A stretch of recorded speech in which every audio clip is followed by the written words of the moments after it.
Hi అండి. నేను మీ లక్ష్మి. పాలు గానీ, టీ గానీ ఏదైనా సరే మనం పొయ్యి మీద పెట్టి ఏదైనా పని చేసుకున్నామంటే పొయ్యంతా కూడా పొంగిపోయి కౌంటర్ టాప్ మొత్తం పాడైపోతూ ఉంటది. అలా అవ్వకుండా పాలు గానీ, టీ గానీ పొంగకుండా ఉండాలంటే ఇలా ఒకసారి ట్రై చేయండి. మనం పాలు గానీ, టీ గానీ ఏదైనా సరే పొయ్యి మీద పెట్టినప్పుడు మనం పాలు హాఫ్ లీటర్ తీసుకుంటే అది 1 లీటర్ గిన్నె అయి ఉండాలండి. అంటే మిగతా హాఫు అది గిన్నె ఖాళీగా ఉండాలి. చిన్న గిన్నెలో గనక మనం పెట్టుకున్నామంటే పొంగిపోవడానికి చాలా అది ఆస్కారం ఉంటుంది. గిన్నె సైజ్ అనేది కొంచెం పెద్దది తీసుకోండి. మళ్ళీ కొంచెం మందంగా ఉండేది తీసుకున్నారంటే మాడిపోకుండా ఉంటుంది. మనము ఇలా పాలు పొయ్యి మీద పెట్టినప్పుడు దానిపైన ఒక చపాతీ కర్రని పెట్టేసేసారంటే పాలు మనకి సిమ్‌లో ఉన్నా, హైలో ఉన్నా కూడా పొరపాటున మనం మర్చిపోయినా కూడా పాలనేవి పొంగవండి. ఇప్పుడు నేను వీడియోలో చూపిస్తున్నాను చూడండి. అస్సలు స్కిప్ చేయలేదు వీడియో అనేది. ఆ పొయ్యి మీద పాలు పొంగుతూ మళ్ళీ అట్లాగే లోపలికెళ్ళిపోతాయి చూడండి. ఆ పాల గిన్నె అంచుల దాకా కూడా ఆ పొంగనేది రాదు. ఈ చపాతీ కర్ర కింద రౌండ్‌గా ఉండడం వల్ల లోపలికి అలాగే పాలు వెళ్ళిపోతాయండి. ఇప్పుడు చూపిస్తున్నాను చూడండి. ఆ పాలు ఎలా దానికి టచ్ అయ్యి లోపలికెళ్ళిపోయాయో, పైన గిన్నెకి మనకి పాడైపోవడం అనేది జరగదు. పొంగిపోవడం అనేది అస్సలు జరగదు. ఒకసారి ఇలా ట్రై చేయండి. చపాతీ కర్ర పాల మీద గానీ, టీ మీద గానీ పెట్టామంటే మన పని మనం చేసేసుకోవచ్చు. ఇది మీకు బాగా యూజ్ అవుతుందండి. ఒకసారి ఇలా ట్రై చేయండి. ఎవరైనా పొయ్యి మీద పెట్టేసి వేరే పనులు చేసుకోవాలన్నా, లేదంటే అమ్మో పొంగిపోతాయేమోనన్న భయం ఉన్న వాళ్ళు ఇలా కనుక ట్రై చేశారంటే మీకు బాగా యూజ్ అవుతుంది. మన నెక్స్ట్ టిప్ అండి. మన బెడ్‌షీటు, పిల్లో కవర్సు వేరే వేరే చోట పెడతా ఉంటాము. ఒక అవసరానికి ఒక్కొక్కటి దొరకదు. పిల్లో కవర్స్ దొరికితే బెడ్‌షీట్ దొరకదు. బెడ్‌షీట్ దొరికితే పిల్లో కవర్స్ దొరకవు. అలా కాకుండా ఇలా 2 ఒకే దగ్గర పెట్టుకునేటట్టు చూడండి. ఇప్పుడు మనం బెడ్‌షీట్ ఉంటది కదండీ! ఆ ఫోల్డింగ్ అనేది మనం ఎలా ఫోల్డ్ చేసుకుంటామో అలా ఫోల్డ్ చేయండి. చేసుకొని దానిలో పాకెట్స్ లాగా వస్తాయి కదండీ! ఆ పాకెట్స్‌లో పైన ఒకటి, కింద ఒకటి ఆ పిల్లో కవర్ అనేది పెట్టేసేసేయండి. పెట్టేసేసారంటే మనకి మామూలు బెడ్‌షీట్ ఎలా అయితే మనం ఫోల్డ్ చేసుకుంటామో అలాగే ఫోల్డ్ చేసేసేయండి. స్పేస్ కూడా ఎక్కువ ఆక్రమించదు అసల. ఆ బెడ్‌షీటు, పిల్లో కవర్సు 2 కూడా ఒకే చోట ఉంటాయి. మనకి తీసుకుంటానికి కూడా చాలా ఈజీగా ఉంటది.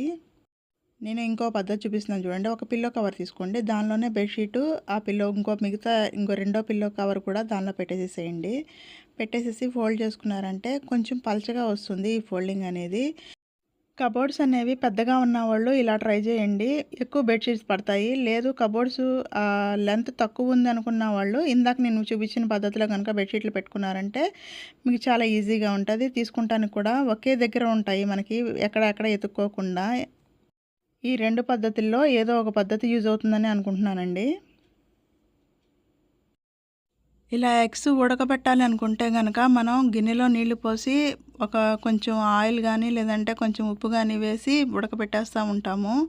దానివల్ల టైం కూడా చాలా పడుతుందండి. కొంతమందికైతే అవి ఉడకనియో లేదో కూడా తెలీదు. మీరు ఎన్నైతే ఎగ్స్ ఉడకబెట్టుకోవాలనుకుంటున్నారో అన్నీ చిన్న కుక్కర్‌లో పెట్టుకొని కొంచెం నీళ్లు పోసుకొని విజిల్ పెట్టుకోండి. విజిల్ పెట్టుకొని కరెక్ట్‌గా 3 విజిల్స్ పెట్టుకోండి. మీడియం ఫ్లేమ్‌లో పెట్టుకోండి. హై ఫ్లేమ్‌లో పెట్టొద్దు.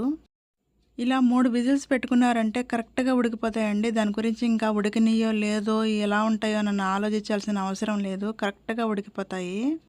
ఇప్పుడు ఓపెన్ చేసి చూపించాను కదండీ! ఎంత కరెక్ట్‌గా ఉడికిపోయినాయి అనేది మీకే కనిపిస్తుంది కదా! మీరు ఫ్రిడ్జ్‌లో గనక ఇలా ఎగ్స్ పెట్టుకోవాలి అని అనుకుంటే 1 గంట ముందు తీసి వాటర్‌లో పెట్టుకోండి. లేదంటే రబ్బర్‌లాగా ఉంటాయి.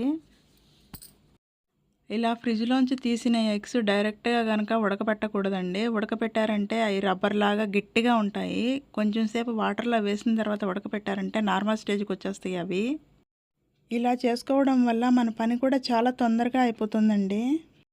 వంట రాని వాళ్ళు గానీ, లేదంటే టైం లేదనుకున్న వాళ్ళు గానీ ఇలా ఒకసారి ట్రై చేయండి. ఇంకెప్పుడు కూడా ఇలాగే మీరు ఉడకబెట్టుకుంటారు కుక్కర్‌లోనే. మీ టైం కూడా చాలా సేవ్ అవుతుంది. ఒకసారి ఇలా ట్రై చేయండి. మనం ఇలా ఎగ్స్ ఒలిసేసుకున్న తర్వాత ఆ పొట్టు ఉంటుంది కదండీ! ఆ పొట్టుని బాగా స్మాష్ చేసేసేసి ఒక అరగంట అలా పెట్టేసేసేయండి వాటర్‌లో. తర్వాత మొక్కలకి ఆ వాటర్ మాత్రం పోసుకోండి.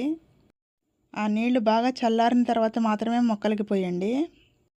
మనము నిమ్మకాయలనేవి మార్కెట్ నుంచి తెచ్చుకున్నప్పుడు డైరెక్ట్‌గా కవర్‌లో ఏసి పెట్టేస్తూ ఉంటాము. లేదంటే గనక ఏదైనా బాక్స్‌లో ఏసి పెట్టేస్తూ ఉంటాము. తర్వాత అవి ఎండిపోతూ ఉంటాయి. లేదంటే కుళ్ళిపోతూ ఉంటాయి.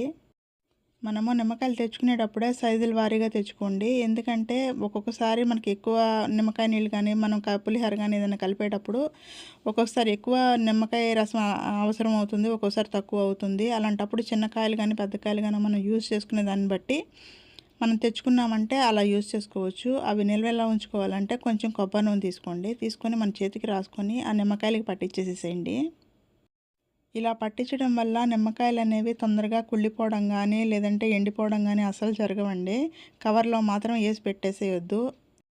ఒక టిష్యూ పేపర్ వేసి ఒక బాక్స్లో పెట్టుకున్నారంటే ఇవి ఎన్ని రోజులైనా కూడా కుళ్ళిపోవడం కానీ ఎండిపోవడం కానీ అసలు జరగవండి. ఒకసారి ఇలా ట్రై చేయండి. ఆ నిమ్మకాయలకి ఒక న్యూస్ పేపర్ అనేది చుట్టేసేసేయండి. 2కి కానీ 1కి కానీ అలా చుట్టేసేసుకొని ఒక బాక్స్లో పెట్టుకున్నారంటే నెల రోజులైనా కూడా ఆ నిమ్మకాయలు అనేవి పాడవు. లేదంటే కనుక రసం తీసేసి ఒక బాటిల్లో పోసుకొని డీప్లో అయినా పెట్టేసుకోవచ్చండి. అలా డీప్లో పెట్టుకోవడం వల్ల 6 నెలలైనా కూడా ఆ రసం పాడవదు. మనం పిల్లలకి రెడీమేడ్ ప్యాంట్లు కొన్నప్పుడు ఒక్కొక్కసారి బాగా లూజ్ అయిపోతూ ఉంటుందండి. బెల్ట్ పెట్టినా కూడా అది చాలా లూజ్గా ఉంటుంది. కరెక్ట్ సైజ్ అనేది దొరకడం లేదు. అలా మనకు బాగా లూజ్ అయిపోయింది అనుకున్నప్పుడు ఇలా ట్రై చేయండి. అలా నడుం బాగా లూజ్ అయిపోయింది అనుకున్నప్పుడు ఆ పిల్లలకి మనం ఆ బటన్ పెడతాం కదండి, ఆ బటన్ అనేది మనం బెల్ట్ పెట్టే ఆ థ్రెడ్ ఉంటుంది కదండి, దాంట్లోంచి తీసుకొచ్చి మనం దీనికి కనుక అటాచ్మెంట్ చేసామంటే ఇప్పుడు వీడియోలో చూపించిన విధంగా 4 ఇంచుల వరకు కూడా మనం తగ్గించుకోవచ్చండి. ఒకసారి ఇలా ట్రై చేయండి. మీరు బెల్ట్ పెట్టినా కూడా ఆ లూజ్ అనేది తగ్గదు. ఇలా ఒకసారి ట్రై చేశారంటే 4 ఇంచుల వరకు 3 ఇంచుల వరకు తగ్గించుకోవచ్చు.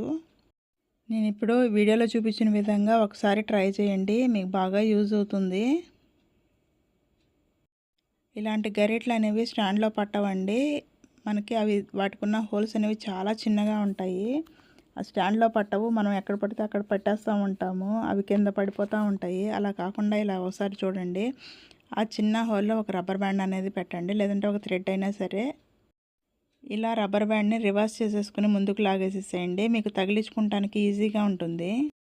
ఇలా మీకు ఎన్నైతే కావాలో అన్నిటికీ కూడా మనకు తగిలించుకోవాలి అని అనుకున్నప్పుడు హ్యాంగర్కి కానీ లేదంటే ఏదైనా స్టాండ్కి కానీ తగిలించుకోవాలనుకున్నప్పుడు ఇలా రబ్బర్ బ్యాండ్స్ కానీ ఏదైనా చిన్న తాడు కానీ కట్టేసేసుకోండి.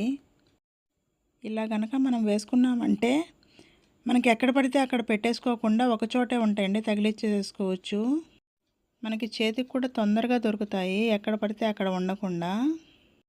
కొన్ని చాకులకి కానీ అట్ల కట్టలకి కానీ అసలు మనకి ఆ హోల్ అనేది అసలు పట్టదండి. స్టాండ్లో పెట్టాలన్నా ఇంకో చోట పెట్టాలన్నా ఇలా ఒకసారి ట్రై చేయండి, మీకు బాగా యూజ్ అవుతుంది. వీడియో నచ్చితే లైక్ చేయండి, మీ ఫ్రెండ్స్ అండ్ ఫ్యామిలీకి షేర్ చేయండి, తప్పకుండా సబ్స్క్రైబ్ చేసుకోండి.